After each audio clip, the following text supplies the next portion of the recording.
Welcome to Behaviour Smart. In this tutorial I will show you how to record an incident using Behaviour Smart. Let's go. First select New Incident from the main menu. Select the name of the person we are writing the report about. Select the date and time the incident took place. Now type the location of the incident. Now select the name of the person completing the report and the name of the staff involved in the incident. Select other service users involved if any. Note that you can select multiple staff or service users if more than one person was involved. Type the name of any witnesses.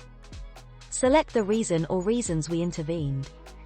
You can also report if you made a dynamic risk assessment, followed a plan, and if your action was in the best interest of the service user.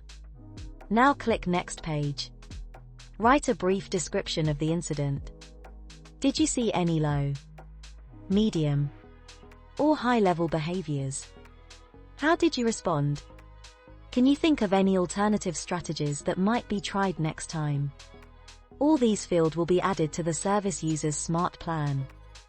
The next page should be completed if physical intervention was used or medical attention was needed. Now you can record the effectiveness of any de-escalation techniques or physical techniques that were used. The effectiveness scores will be updated on the service user's smart plan. The incident report can be saved for later at any point. The next page explores post-incident learning.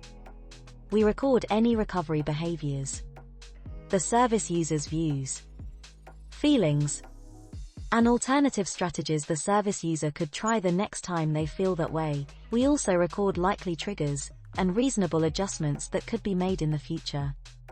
And that's it. When you click Submit, the report will automatically be sent to the behavior leads that were created by admin and stored in the directory. You also have the option to send the report to key contacts. Sign up for your free trial now or visit our website at www.behavioursmart.co.uk. Be smart about behavior with Behaviour Smart.